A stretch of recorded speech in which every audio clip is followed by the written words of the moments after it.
Sejarah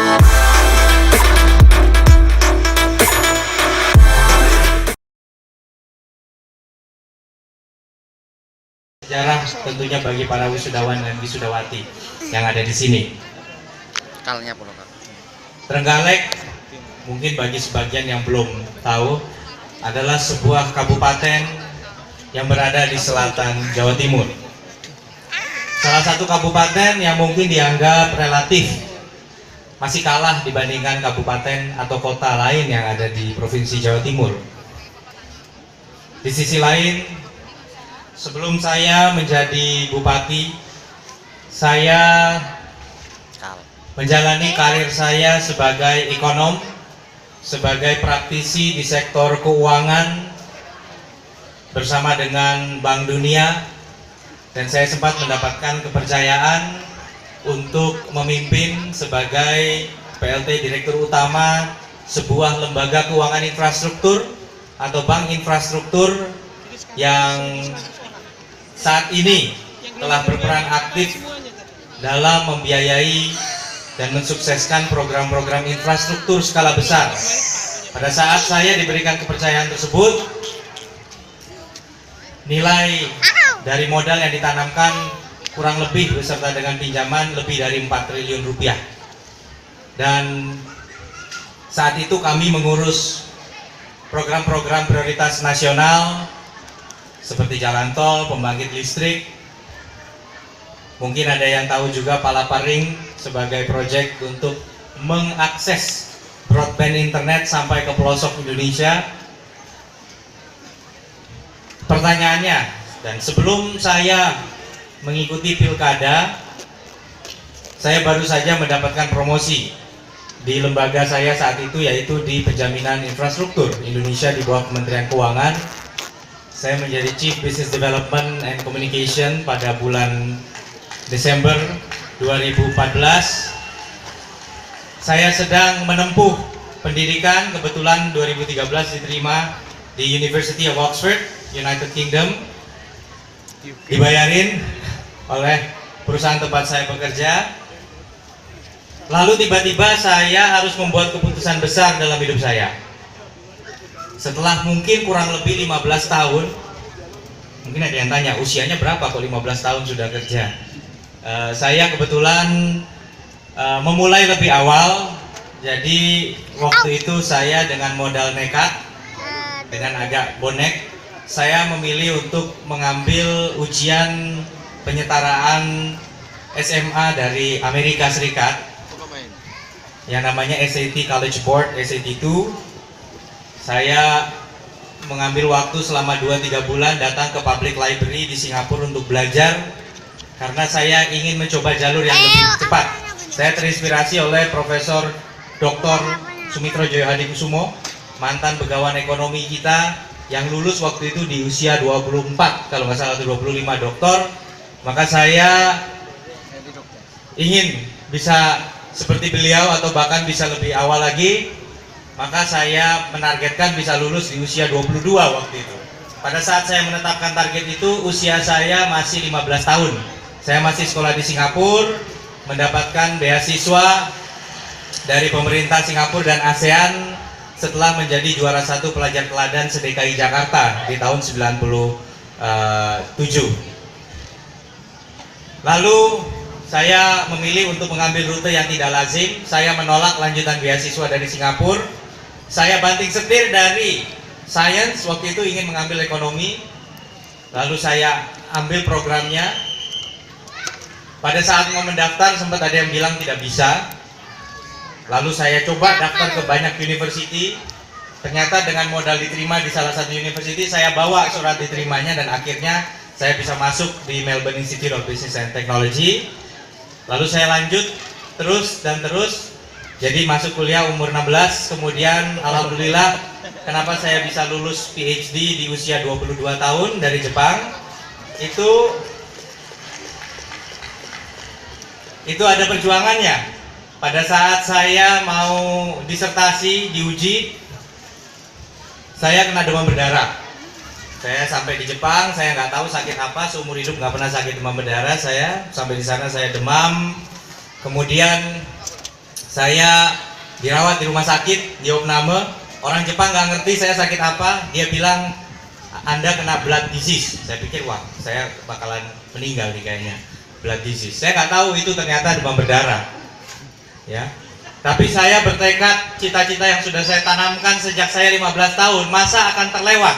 Masa saya batal ujian sidang disertasi karena sakit?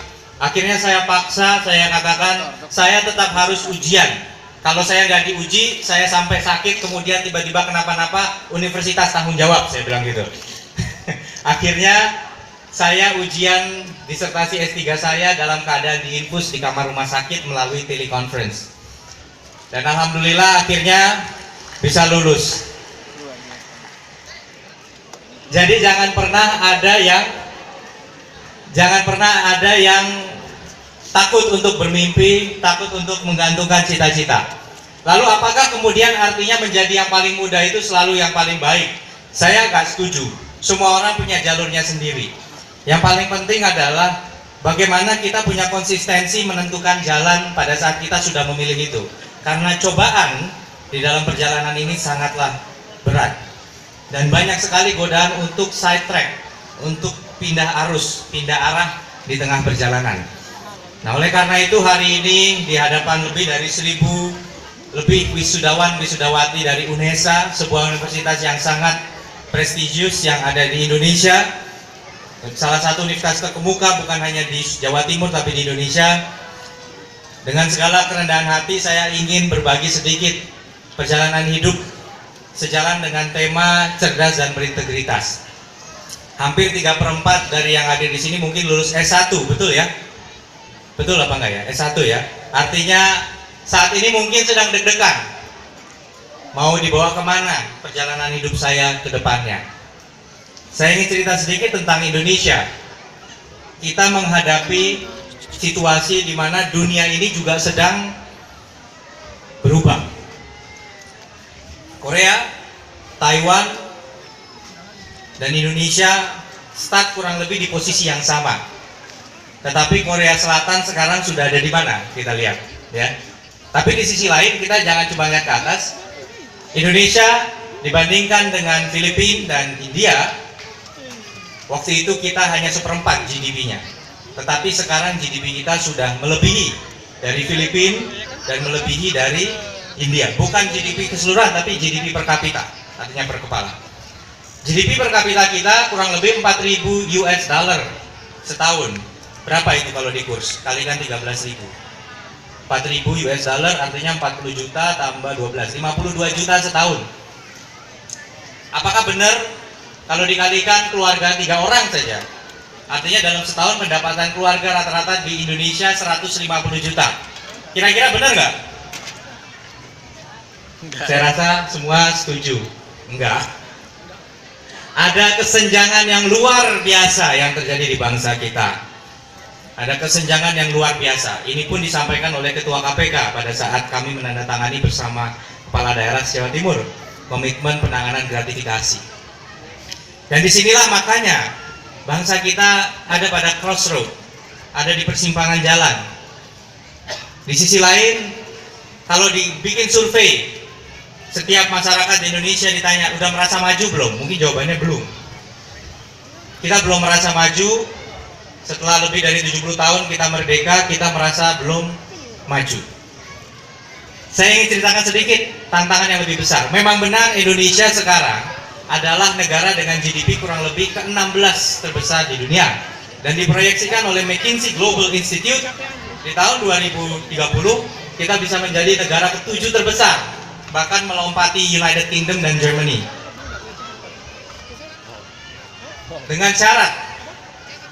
Dengan syarat kita harus bisa meningkatkan produktivitas dari setiap warga kita. Itu adalah analisa dari McKinsey Global Institute, sebuah lembaga konsultan terkemuka. Tantangan satu lagi adalah korupsi. Dan jangan dipikir korupsi itu hanya dihadapi di birokrasi. Banyak usaha, banyak perusahaan yang kolaps di Indonesia karena pegawainya tidak amanah. Banyak perusahaan yang kalah bersaing karena adanya penggelapan di dalam korporasi. Integritas bukan hanya masalah sektor publik. Integritas adalah masalah yang dihadapi di seluruh elemen masyarakat Indonesia. Perkenankan saya ambil contoh.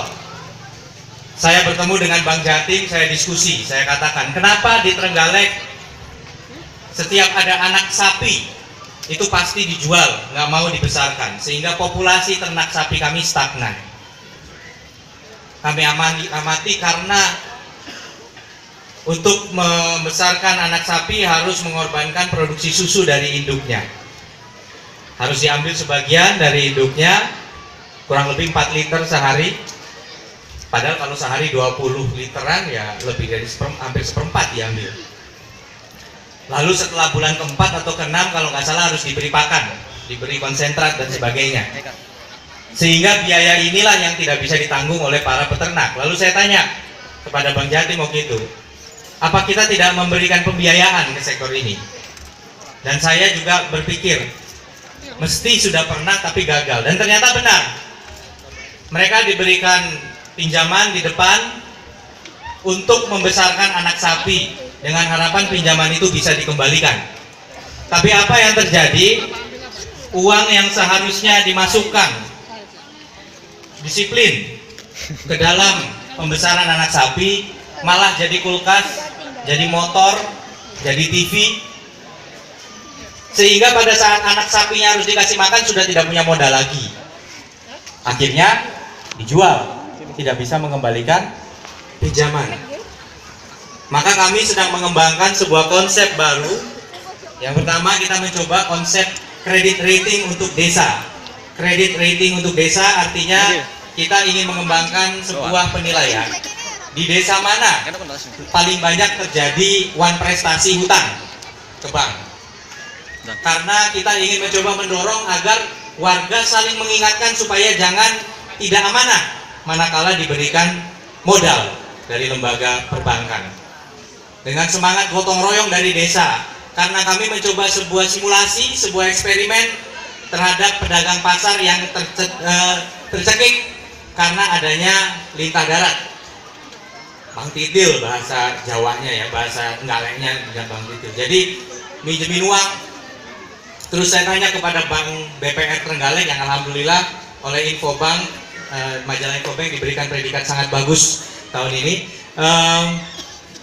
Kenapa kamu nggak minjemin uang ke pedagang pasar? Karena nggak punya agunan. Lah itu Bang Titil bisa nggak pakai agunan?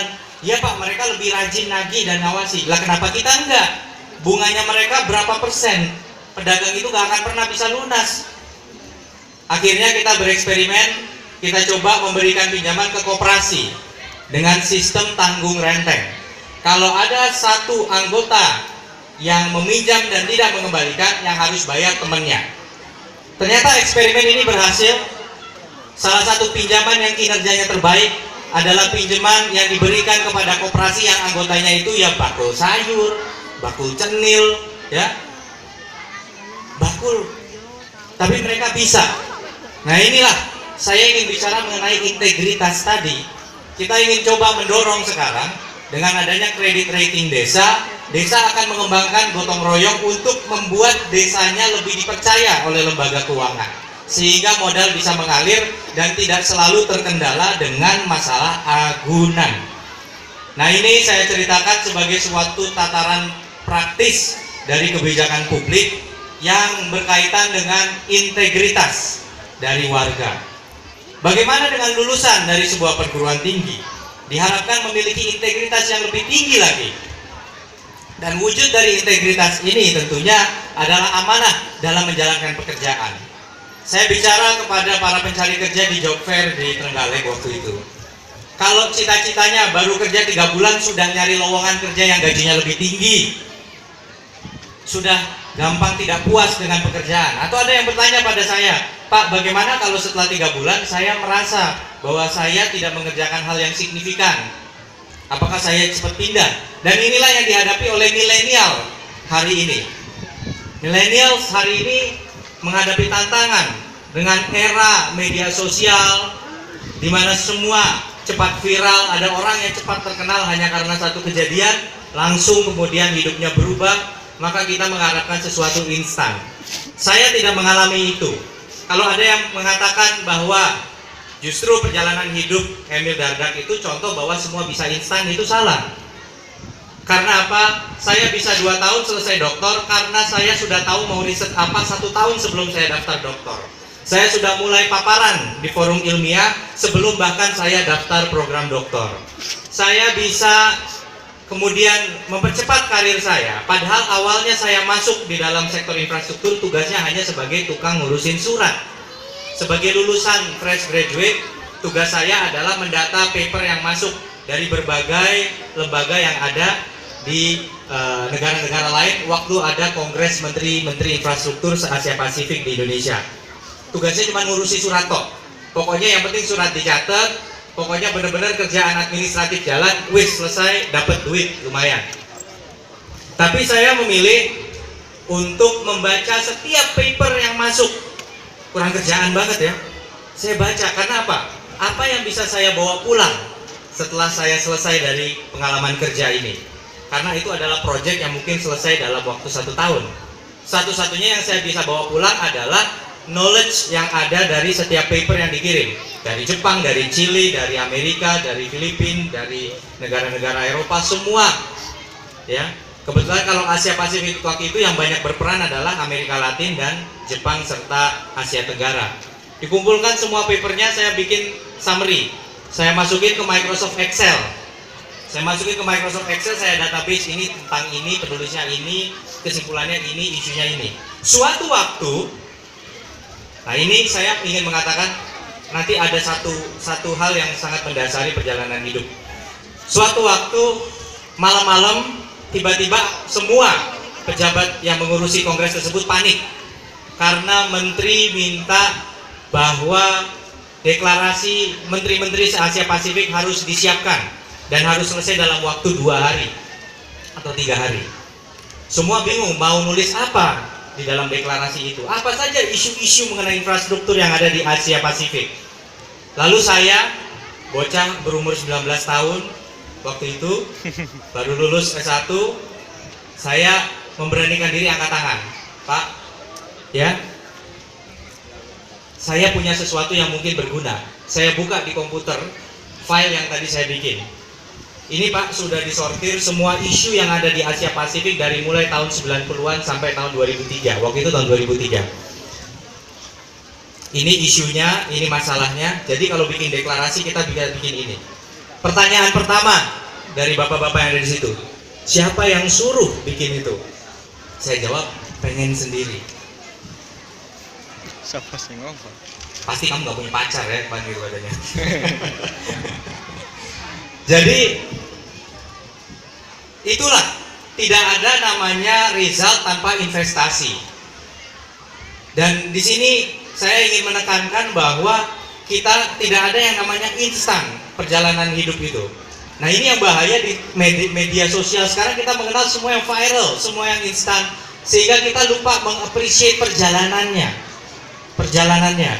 Gara-gara malam itu saya nunjukin filenya, dari tim administrasi dan sekretariat saya pindah ke tim pakar bersama dengan Dr. Harun Al-Rashid dari ITB pakar transportasi, almarhum Dr. Ismet Abidin dari Lemtek UI, barenglah seorang anak yang baru punya S1 namanya Emil Elestianto masuk di situ.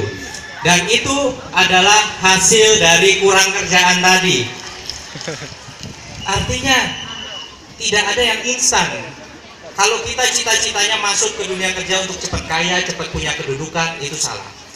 Saya waktu itu diinterview oleh Net TV 1 Indonesia, ditanya apa pesannya kepada generasi muda. Saya katakan banyak yang mikir karena muda jadi kepala daerah artinya semua anak muda harus masuk politik, harus jadi pejabat. Sebenarnya bukan itu. Intinya adalah kita tidak pernah tahu kapan kesempatan datang dalam kehidupan kita. Success is when opportunity and preparation meets. Kalau kesempatan datang kita nggak siap, lewat. Kalau kita bersiap tapi nggak dapat kesempatan, banyak-banyaklah berdoa lagi, kan gitu. Nah, tapi intinya, coba kita menelusuri sejarah bangsa kita tahun 45. Waktu itu di Blitar baru ada Haul Soekarni. Siapa yang memaksa Presiden Soekarno dan Muhammad Hatta, ya waktu itu masih belum presiden, untuk mendeklarasikan atau memproklamirkan kemerdekaan Indonesia di Rengas Dengklok? Anak-anak muda. Bayangkan seorang aktivis penggerak yang sehebat Bung Karno bisa nggak diyakinkan oleh anak-anak biasa? Pasti mereka punya kematangan organisasi, kematangan ideologi untuk bisa meyakinkan seorang Bung Karno untuk memproklamirkan kemerdekaan Indonesia, untuk berbalik arah dari jalur diplomasi yang sudah ditempuh dengan sebegitu rajinnya oleh Bung Karno dengan pemerintah Jepang. Itu karena generasi muda Indonesia di tahun 45 sudah bersiap untuk menjemput peluang yang muncul karena terjadinya kevakuman kekuasaan saat Jepang dibom oleh Amerika. Nah ini sebenarnya esensinya adalah kita nggak pernah tahu kapan kesempatan itu datang. Dunia terus berubah, apalagi hari ini. Kita mengenal dulu Isaac Newton menemukan gravitasi. Apel jatuh ke bawah 9,8 N force-nya. Lalu ternyata Einstein beberapa dekade kemudian menemukan relativity theory, mengatakan bahwa semua elemen yang ada di semesta ini bergerak sebenarnya. Semua pada saat itu akan bergerak sesuai dengan kecepatan cahaya, the lightning, speed of light. Tetapi akan ada massa, mereka memiliki massa, ya kemudian artinya relatif terhadap satu sama lain, maka terjadi perbedaan perspektif. Sehingga gravitasi itu mungkin bukan apelnya yang jatuh ke bawah, tapi bumi yang sebenarnya bergerak menjemput apelnya, dan apelnya stasioner atau tidak secepat dari gerakan bumi. Berkembang terus. Kita temukan beberapa tahun yang lalu di CERN sebuah Hadron Collider Accelerator menemukan kalau dulu kita mengenal atom sebagai esensi terkecil di dalam semesta, terdiri dari neutron, proton, dan juga elektron. Elektron di dalamnya ada quarks lagi sebagai elemen yang kecil, ya.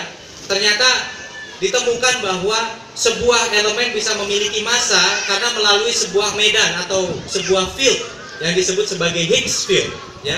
Lalu ada boson sebagai elemen-elemen kecil dari field itu. Dibenturkanlah partikel-partikel melalui Hadron Collider sebanyak beberapa puluh ribu atau mungkin ratus ribu kali. Akhirnya ketemu sebuah partikel yang mereka berani kasih nama partikel Tuhan, the God particle atau Higgs boson, yang menunjukkan bahwa ternyata inilah yang memberikan, ibaratnya berenang itu memberikan interaksi dengan massa sehingga ini. Nah ini terus berkembang. Sekarang ada string theory yang melihat dunia ini sebagai sebuah wave. Dunia terus berkembang dan presiden pernah ngomong, Elon Musk sudah bikin Tesla, mobil-mobil listrik. Jack Ma sudah ngomong mengenai artificial intelligence. Indonesia sudah kemana hari ini? Apa karya nyata kita, sumbangsi kita untuk dunia? Oh, kita negara agraris. Coba aja baca berita Detik beberapa hari yang lalu dari Indef. Biaya memproduksi padi di Indonesia 1 kilo katanya 4.000, di Vietnam 1.500. Di negara-negara lain termasuk negara Cina, biaya produksi padi per kilo lebih murah. Apakah kita masih pantas menyebut diri kita negara agraris? Pada saat saya di Trenggalek mencoba mengenalkan, kita harus beralih. Tanah di Jawa terbatas, penduduknya 100 juta lebih, dengan luas hanya 6%, penduduknya 60% di Jawa. Maka kita harus mekanisasi. Langsung pendapat pertama, Pak Bupati gak usah bicara yang muluk-muluk, terlalu melangit gak membumi, masih banyak pengangguran, mereka perlu pekerjaan, gak usah dimekanisasi pertanian. Ternyata apa? Saya datang ke sawah pada saat panen, kenapa dijual ke tengkulak? Nyari buruh mau panen susah Pak Bupati, gak bisa, minta bayarannya mahal. Nyari buruh buat nanam susah Pak, pas lagi musim tanam. Kadang-kadang kita terlalu cepat jump to conclusion, mengambil kesimpulan tanpa melalui proses ilmiah tadi. Nah disinilah saya ingin masuk ke kedua tadi, cerdas dan integritas. Sebagai lulusan perguruan tinggi, kita harus menjauhkan diri kita dari illogical behavior. Cepat percaya berita hoax, tidak mau menganggap itu sesuatu benar atau enggak karena ada predisposisi. Nah inilah yang harus kita lawan. termasuk tadi dalam sebuah kebijakan publik. Dalam sebuah kebijakan publik ternyata pada saat kita bicara mengenai pemberdayaan petani gurem, kita bicara mengenai konsolidasi lahan, bicara ideologi kiri kanan, di Cina yang notabene komunis, mereka sudah merancang peraturan yang memungkinkan konsolidasi lahan. Itu nggak mungkin loh sebenarnya di prinsip komunis, lahan hanya dimiliki negara. Bayangkan ini sekarang boleh ada orang menggabungkan lahan kemudian memodali. Dan di Cina yang kita kenal buruhnya murah, tenaga kerjanya murah, dan itu yang menyebabkan Cina kemudian menguasai pangsa pasar di luar negeri. Sekarang sudah bergeser ke robot, artificial intelligence, kecerdasan buatan. Ada di mana kita saat ini? Maka saya berada di Trenggalek, sebuah daerah yang relatif masih tertinggal dibanding daerah lain di Jawa Timur. Saat itu saya bicara mengenai bandara, bukan untuk di Trenggalek. Saya sampaikan bahwa kawasan Mataraman di Jawa Timur, baik itu Kediri, Tulungagung, Trenggalek, Blitar, Pacitan, Ponorogo, Madiun, Magetan, itu semuanya tidak punya akses ke bandara, sehingga kalau kita disuruh mengembangkan ekonomi ke sektor jasa, perdagangan, dan industri, berat. Omongan semua orang langsung, Sumber Kencono aja nggak mau berhenti Pak di Trenggalek, apalagi bandara. Oh, dia perintah bandara supaya istrinya yang artis itu bisa gampang ke Jakarta. Oh, macam-macam. Tapi itu tidak menyurutkan niat kami menjalin kerjasama dengan 8 kepala daerah. Kami dikasih tahu, jangan bermimpi ke sana. TNI AU sudah mengatakan itu tempat latihan tempur. Terima aja nasib 10. Saya katakan apa? Terima nasib 10 juta marga di Jawa Timur Selatan atau Barat Daya. Terima nasib tidak bisa maju. Saya katakan tidak. Nah, apa kemudian langkah kita? Semua kepala daerah kita sepakat. Jangan lagi kita rebut-rebutan. Saya mau bikin bandara di Kediri, di Pacitan, di Blitar. Kita bilang gini sekarang, kita satukan suara. Kita minta kepada Presiden, pokoknya harus ada bandara di wilayah kita, terserah di mana. Nah, ternyata 8 kepala daerah tanda tangan, Magetan, Madiun, Ponorogo, Pacitan, Kediri, Tulungagung, Blitar, dan Trenggalek. Kita sampaikan ke Menko Polhukam, Presiden membuat rapat terbatas dan diputuskan bahwa TNI akan menyediakan waktu untuk penerbangan sipil dan akan ada bandara di Jawa Timur Selatan bagian Mataraman. Bayangkan dari Sumber Kencono tidak ada, sekarang di Mataraman akan ada bandara. Dan dikatakan waktu debat, saya dibilang sama lawan saya, Anda orang Jakarta nggak ngerti Trenggalek, Trenggalek nggak bisa maju. Semua yang kesini tuh tujuan akhir, Trenggalek bukan daerah transit. Trenggalek itu paling jauh. Oke, Trenggalek memang paling jauh dari Surabaya, paling ujung. Dari Malang dia keduluan Blitar, keduluan Tulungagung. Dari Solo keduluan sama Ngawi, Madiun, Ponorogo. Dari Surabaya keduluan lebih banyak lagi, Mojokerto, Jombang, terus. Tapi kita harus menggunakan perspektif lain. Pada saat kita paling jauh dari utara, maka kita adalah yang terdepan dari selatan Indonesia. Dan perspektif itulah yang kami wujudkan, sehingga Trenggalek kemarin sudah dikunjungi oleh Kementerian Maritim, dikunjungi oleh Komisi 5 DPR RI. Dari daerah yang paling jauh, kami sudah ditetapkan melalui RT RW Presiden dan juga melalui kesepakatan dari politik, dari Komisi 5 dan secara teknokratik, bahwa Trenggalek menjadi lokasi pelabuhan yang akan menjadi agregator ekonomi di selatan Jawa Timur. Inilah kita mau melihat sebuah gelas setengah kosong atau setengah penuh. Apakah kita mau menyerah atau kita mau berjuang? Generasi muda hari ini punya kelebihan. Kita punya kreativitas, kecerdasan. Tantangannya adalah integritas dan kerja keras. Untuk mengakhiri sambutan pada hari ini, saya berharap bahwa cerita-cerita tadi minimal bisa menjadi referensi. Saya menyadari di usia yang mungkin masih relatif muda, nggak pantas juga saya mengatakan bahwa ini pengalaman hidup saya, ikuti. Saya di sini bukan memberitahu, saya sharing dari teman ke teman, mungkin kita masih satu generasi lah ya. Dari teman ke teman saya sharing, minimal dalam hidup saya merasakan betul bahwa memang yang namanya cita-cita itu selalu banyak cobaannya, selalu banyak ganjalannya. Tetapi kalau kita benar-benar mau untuk tidak menyerah, nah tidak menyerah itu bukan artinya tembok itu ditabrak terus sampai benjol, bukan. Tetapi mencari terus jalan sampai akhirnya bisa, maka insya Allah jalan itu akan terbuka untuk kita.